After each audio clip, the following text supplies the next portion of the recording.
नमस्कार, मैं रजत सिंह आप सबका स्वागत करता हूं आपके अपने शो यूथ जंक्शन में। जैसा कि आप सबको पता है कि किसी भी देश की उन्नति में उसकी तकनीकी सफलताएं कितनी अहम भूमिका निभाती हैं। भारत ने पिछले कई वर्षों में साइंस की कई क्षेत्रों जैसे कि स्पेस, एग्रीकल्चर, बायोमेडिकल में कई तकनीकी सफलताओं को हासिल किया और उसके साथ कई समस्याओं का सामना भी किया है। इन समस्याओं को अपने ही देश के युवाओं द्वारा सुलझाने के लिए भारत सरकार पिछले 3 वर्षों से स्मार्ट इंडिया हैकाथॉन नामक आयोजन करती आ रही है। ये आयोजन इस क्षेत्र में एक सफल प्रयास है। तो आइए जानते हैं इस वर्ष के स्मार्ट इंडिया हैकाथॉन के बारे में। स्मार्ट इंडिया हैकाथॉन 2019 देश में उद्यमिता और उद्यमिता के माध्यम से रोजगार को बढ़ावा देने के उद्देश्य से प्रधानमंत्री नरेंद्र मोदी जी की महत्वाकांक्षी मेक इन इंडिया योजना की शुरुआत 2014 में की गई। इसी के दूसरे चरण में स्टार्टअप इंडिया की शुरुआत 2016 में की गई, जिससे नए उद्यमियों को आर्थिक सहायता पहुंचाने के साथ ऐसे प्रशिक्षण की भी व्यवस्था की गई जिससे उद्यमी अलग अलग किस्म के रोजगारों की तकनीकी और आर्थिक बारीकियां सीख सकें। इसी क्रम में 2017 में भारत सरकार के मानव संसाधन विकास मंत्रालय और अखिल भारतीय तकनीकी शिक्षा परिषद के संयुक्त उपक्रम के तहत स्मार्ट इंडिया हैकाथॉन की शुरुआत की गई। देश की पहली हैकाथॉन सॉफ्टवेयर तथा सेवा आधारित थी, जिसमें करीब 40,000 बच्चों ने भाग लिया। 2018 में पहली बार हार्डवेयर हैकाथॉन का आयोजन किया गया। हैकाथॉन 2019 में अखिल भारतीय तकनीकी शिक्षा परिषद ने देश भर से प्राप्त 20,000 से भी ज्यादा सुझावों में से 250 सुझावों को स्वीकृत करते हुए देश भर से चयनित करीब 1500 छात्र छात्राओं की 250 टीमों ने हैकाथॉन 2019 के लिए देश भर में निर्धारित किए गए 18 नोडल केंद्रों में भाग लिए, जिसमें IIT कानपुर भी शामिल रहा। So इस बार is the second hardware hackathon, which is for 5 days. IIT Kanpur is proud in hosting this event. इस बार there are 92 students, out of which 2/3 is boys and 1/3 we are having girl participation. एक team में exclusive girls भी है। And interesting चीज़ क्या है, इसमें first year बच्चे एक टीम बना के they have come from Aligarh Muslim University. So इस कार्यक्रम का पूरा मिशन है to convert POC, proof of concept अच्छा है, उधर से हम कैसे प्रोडक्ट बना देंगे। अपना जो हार्डवेयर हैकाथन है, इसका उसका मुख्य उद्देश्य है कि जो यंग जनरेशन, जो यंग पॉपुलेशन है हमारे कंट्री की, वो किसी पर्टिकुलर प्रॉब्लम पे कितना विचार कर सकती है, उस पर कितना डिलीवर कर सकती है। उसी के अंतर्गत इस समय हम लोग 18 सेंटर्स पे काम कर रहे हैं। वहाँ पे इस कानपुर सेंटर पे 12 टीम्स आई हुई हैं जो भिन्न भिन्न प्रकार की प्रॉब्लम जैसे कि रोबोटिक्स, हेल्थ साइंस पे काम करेगी। इसमें सबसे इन 5 दिन तक उनकी जजिंग भी होगी। उस जजिंग में क्राइटेरिया देखा जाएगा कि उनका सोल्यूशन जो है वो कितना तर्कसंगत है, उसमें किस टेक्नोलॉजी यूज की गई है और उसमें एग्जैक्टली वो कितना डिलीवर कर पा रहे हैं एज ए रिजल्ट। PM ने एक सपना देखा है कि भारत को किस तरह से विश्वगुरु बनाएं। उसके दिशा में एक कार्यक्रम को ले जाते हुए हैकाथॉन का आयोजन किया गया। हैकाथॉन बहुत दिनों से आयोजित होता रहा है हर जगह, लेकिन कभी भी मिनिस्ट्रीज़ अपनी प्रॉब्लम को लेके, समस्याओं को लेके स्टूडेंट या नए जो हमारे विचार हैं उसके सामने नहीं आती थी। तो PM के विजन को उन्होंने साकार करने के लिए 2017 में भारत सरकार की तमाम मिनिस्ट्रीज़ ने, पहली बार में कोई 24 मिनिस्ट्रीज़ ने हमारे को एक प्रॉब्लम स्टेटमेंट दिया, जिसमें कि टेक्निकल इंस्टीट्यूशन को हमने पार्टिसिपेट करवाया और उन्होंने हमें सॉल्यूशंस बताए, जिसमें कि सॉल्यूशंस जो थे वो रोज़मर्रा के प्रॉब्लम्स जो फेस करते हैं लोग ट्रैवल करते समय, पानी के लिए, बिजली के लिए, उसको किस तरह से दूर किया जाए, वो आगे ले जाने का कार्यक्रम किया। IIT कानपुर में देश भर से आई 12 टीमों के 76 प्रतियोगी छात्र छात्राओं के साथ 24 मेंटरों ने भाग लिया। टीमों ने मिश्रित समस्याओं को चुना जो ड्रोन, रोबोटिक्स, कचरा प्रबंधन और बायोमेडिकल पर आधारित थी। कार्यक्रम का राष्ट्रीय उद्घाटन मानव संसाधन मंत्री रमेश पोखरियाल निशंक ने किया। कार्यक्रम में अखिल भारतीय तकनीकी शिक्षा परिषद के प्रमुख अनिल सहस्त्रबुद्धे शामिल रहे। वहीं IIT कानपुर में लगातार 5 दिनों तक आईआईटी कैंपस में चलने वाली इस प्रतियोगिता में छात्र छात्राओं ने अपनी बौद्धिक क्षमता का परिचय देते हुए ड्रोन, रोबोट, मेडिकल और कचरा निष्पादन से जुड़ी समस्याओं को सुलझाने के लिए अलग-अलग प्रोटोटाइप तैयार किया। इस दौरान कई स्तरों पर वरिष्ठ विशेषज्ञों, आईआईटी के प्रोफेसरों और अखिल भारतीय तकनीकी परिषद के प्रतिनिधियों के पैनल ने छात्र छात्राओं के कार्य को जांचा और परखा। टीमों का मूल्यांकन उत्पाद की तकनीकी उपयोगिता के साथ आर्थिक संभावनाओं के आधार पर भी किया गया। लगातार 5 दिनों तक चली हैकेथॉन प्रतियोगिता के अंतिम दिन 12 जुलाई को सभी प्रतिभागी छात्र छात्राओं ने कड़ी मेहनत के बाद निर्माण किए गए प्रोटोटाइप को निर्णायक दल के समक्ष प्रस्तुत किया।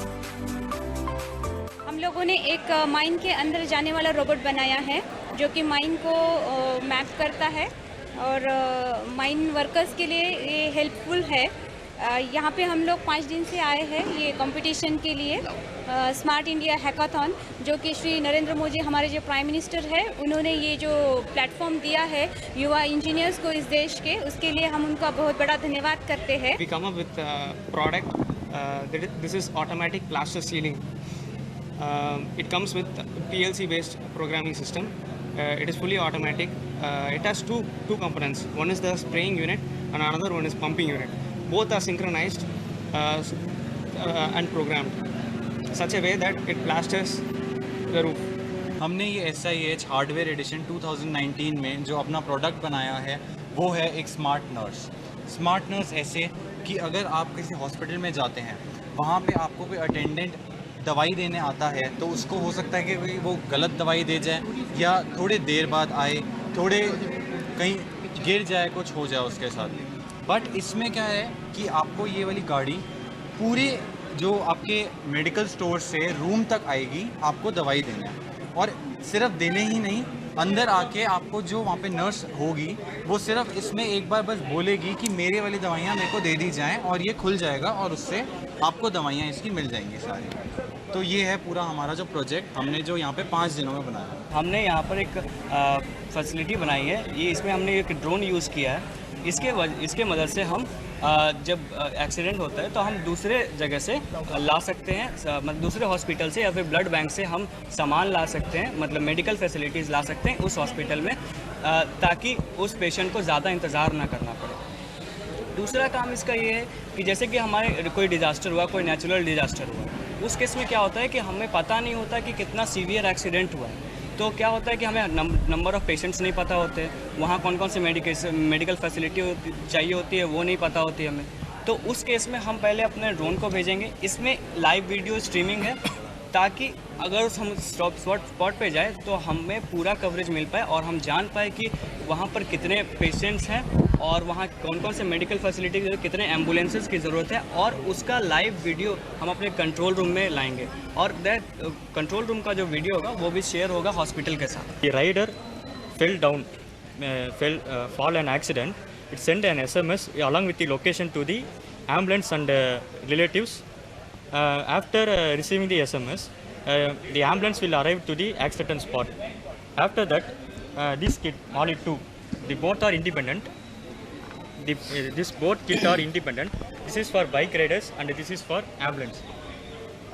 The healthcare monitoring system, which consists of various sensor, heart rate sensor, ECG and temperature sensor, which sends the patient parameters and it's directly sent to the cloud. From that cloud, the data can be seen by mobile application by entering the username and password. From our Honorable Prime Minister's vision, the Smart India Hackathon is a great platform to all the students, and we are happy here because this is a great platform to prove ourselves.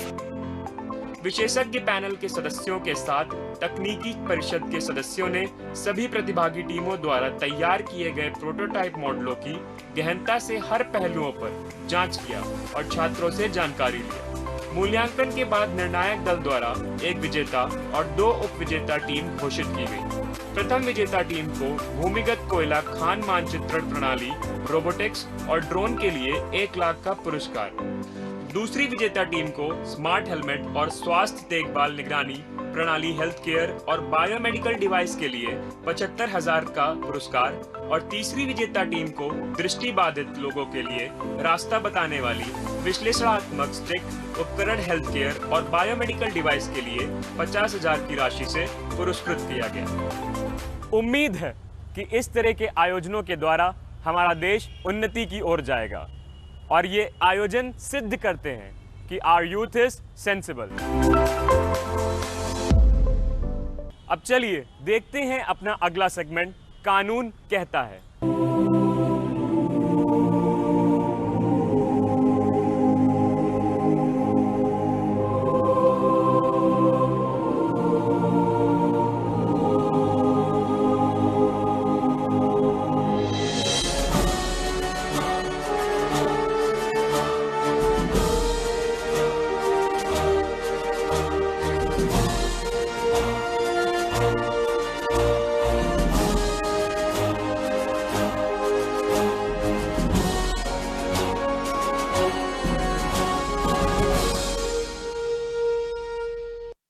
नमस्कार दोस्तों, कानून कहता है में आज हम बात करेंगे रेरा यानी रियल एस्टेट विनियम और विकास अधिनियम के बारे में। यह कानून भारत सरकार ने 1 मई 2016 से लागू किया। भारतीय रियल एस्टेट इंडस्ट्री का रेरा सबसे पहला रेगुलेटरी कानून है जिसका मुख्य उद्देश्य विक्रेताओं और घर खरीदारों के बीच सही लेन देन कराना और घर खरीदारों के हितों की रक्षा करना है। रेरा कानून के तहत सभी राज्यों के लिए अपने अपने रेगुलेटर नियुक्त करना और उनके लिए नियम बनाना अनिवार्य है। रेरा रियल एस्टेट विनियम और विकास अधिनियम के सेक्शन 3 के अंदर किसी भी रियल एस्टेट प्रोजेक्ट के विज्ञापन या बिक्री से पहले डेवलपर के लिए प्रोजेक्ट को राज्य रेरा के साथ रजिस्टर कराना ज़रूरी है। रजिस्ट्रेशन कराने पर डेवलपर को एक रेरा रजिस्ट्रेशन नंबर इशू होगा जिसे उसे अपने प्रोजेक्ट संबंधित सभी ज़रूरी सूचना पत्र एवं विज्ञापनों में दर्शाना भी ज़रूरी है। सभी संपत्ति खरीदार रेरा रजिस्ट्रेशन नंबर के बारे में ज़रूर जानें। रेरा के सेक्शन 11 के अंदर डेवलपर को राज्य रेरा को अपने प्रोजेक्ट की नियमित प्रगति रिपोर्ट देना अनिवार्य है। इसके ज़रिए खरीदार जो हैं रेरा की वेबसाइट से अपने प्रोजेक्ट की प्रगति को मालूम कर सकते हैं। रेरा के सेक्शन 13 के अंदर कोई भी डेवलपर अपने खरीदार से प्रोजेक्ट की कुल राशि के 10% से ज़्यादा बुकिंग अमाउंट नहीं ले सकता। घर खरीदारों की मुख्य शिकायत ये रहती थी कि प्रोजेक्ट कभी भी नियमित रूप से उनको नहीं मिल पाता था और प्रोजेक्ट देने में बहुत देरी हो जाती थी। रेरा से इस पर बहुत अच्छे से रोक लगी है। अब कोई भी डेवलपर प्रोजेक्ट के राशि का 70% उसको एक अलग खाते में जमा करना होगा और उस राशि को सिर्फ और सिर्फ प्रोजेक्ट के निर्माण कार्यों के लिए ही प्रयोग किया जा सकता है। सेक्शन 14 के अंदर बिना खरीदार की अनुमति के कोई भी डेवलपर प्रोजेक्ट के अंदर कोई भी बड़े बदलाव नहीं ला सकता। रेरा के सेक्शन 19 के अंदर घर खरीदारों को कुछ बड़े अधिकार दिए गए हैं, जैसे कि डेवलपर से प्रोजेक्ट के संबंधित सारे प्लान्स और ज़रूरी दस्तावेज़ों को ले पाना, उसकी प्रोजेक्ट की नियमित प्रगति रिपोर्ट ले पाना। कोई भी डेवलपर यदि प्रोजेक्ट देने में अनावश्यक देरी करता है या अग्रीमेंट का पूरी तरह से पालन नहीं करता है तो घर खरीदार डेवलपर से चुकाई हुई पूरी राशि ब्याज के साथ वापस मांग सकते हैं। रेरा के सेक्शन 31 के अंदर शिकायतकर्ता शिकायत या तो रेगुलेटरी अथॉरिटी या निर्णायक अधिकारी के पास लिखित रूप में दर्ज करा सकते हैं। यह शिकायत या तो राज्य रेरा के फॉर्म M या रेरा की वेबसाइट पर जाकर दर्ज कराई जा सकती है। शिकायत करते हुए फॉर्म में कुछ ज़रूरी जानकारी देना ज़रूरी है, जैसे कि पीड़ित खरीदार का नाम, पता, कॉन्टैक्ट नंबर, प्रोजेक्ट का नाम, पता, उसका रेरा रजिस्ट्रेशन नंबर, प्रोजेक्ट की कुल राशि, चुकाई हुई राशि और शिकायत संबंधित ज़रूरी जानकारी को देना आवश्यक है। रेरा के 6 महत्वपूर्ण नियम इस प्रकार हैं। पहला, शपथ पत्र। हर डेवलपर को राज्य रेरा के पास एक शपथ पत्र देना अनिवार्य है। Possession date will be sacrosanct. Agreement के अंदर खरीदार को जो भी पोजेशन डेट दी गई है उसके अंदर ही खरीदार को संपत्ति की पोजेशन देना भी अनिवार्य है। Clear title of the land and project. Her developer के लिए अपना नाम और प्रोजेक्ट का क्लियर टाइटल अग्रीमेंट के अंदर दर्शाना भी अनिवार्य है। Free from इनकम्बरेंसेस। प्रोजेक्ट लैंड के अंदर कोई भी इलीगैलिटी नहीं हो सकती। डेवलपर को प्रोजेक्ट रजिस्टर कराने से पहले उससे रिलेटेड सभी लीगल प्रोसेसेस पूरे करने होंगे। Maintaining a separate account. Project को देरी से देने की मुख्य वजह ही यह होती थी कि डेवलपर्स पैसा लेकर उसी पैसे को किसी दूसरे प्रोजेक्ट में लगा दिया करते थे। अब वह ऐसा नहीं कर सकते क्योंकि उन्हें जमा हुई राशि का 70% एक अलग बैंक खाते में जमा करना ज़रूरी है। रेरा के किसी भी नियम के पालन को ना करना एक अपराध है। रेरा का एक मुख्य लाभ यह है कि इसके अंदर दर्ज हुई हर शिकायत का 60 दिन में निवारण करना ज़रूरी है। अगर कोई भी डेवलपर रेरा के नियमों का पालन नहीं करता या रेरा के दिए निर्देश का उल्लंघन करता है तो उसके ऊपर कानूनी कार्यवाही करी जा सकती है या उस पर जुर्माना भी लगाया जा सकता है। जैसे अगर कोई भी डेवलपर बिना प्रोजेक्ट की रजिस्ट्रेशन के उसका विज्ञापन करता है या उसकी बिक्री शुरू करता है तो उसके ऊपर 3 साल की कैद की सज़ा या प्रोजेक्ट की कुल राशि का 10% तक जुर्माना भरने को कहा जा सकता है। आइए अब बढ़ते हैं अपने अगले सेगमेंट की ओर और देखते हैं उम्मीद की किरण।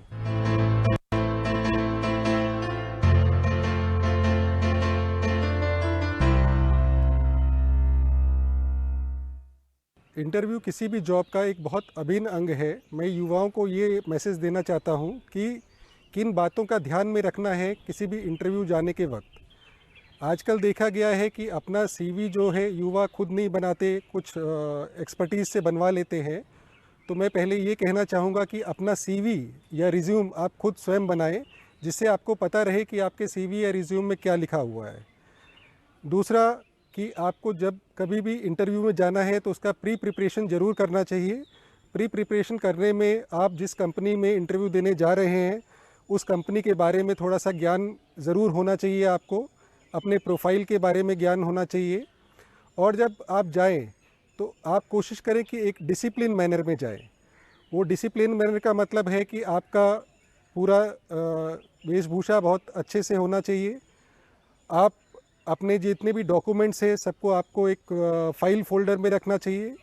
उसको ऐसा नहीं कि हमने मोड़ के रख लिया और उसके बाद जा रहे हैं। तो कुल मिला के जैसे इंटरव्यू से हम समझते हैं कि हमारा एक पर्सनैलिटी जो है बहुत अच्छा दिखना चाहिए। तो इंटरव्यू में पर्सनैलिटी के साथ साथ मैं कहूँगा कि एक जो जजमेंट होता है जजेस का, वो कहीं ना कहीं कम्युनिकेशन स्किल, आपका नॉलेज, आपका फोरकास्टिंग, ये सबको लेके एक कॉम्बिनेशन होता है जो हर पहलू का आपको ध्यान में रखना है। जैसे आप रूम में एंटर करते हैं तो उनके परमिशन के साथ ही एंट्री करें, परमिशन अवश्य लें।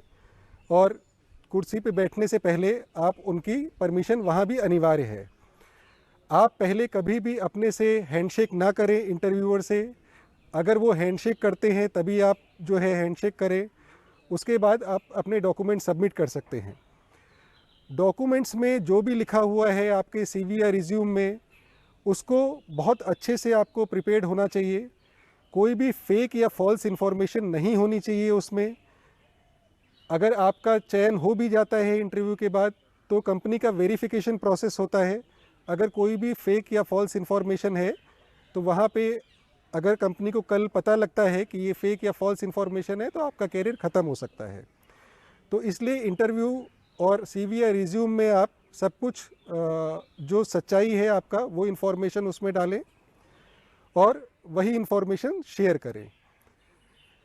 आपका सब्जेक्ट नॉलेज बहुत अच्छा होना चाहिए। कम्युनिकेशन स्किल का मतलब है कि ज़रूरी नहीं कि आपको इंग्लिश में ही बात करनी है।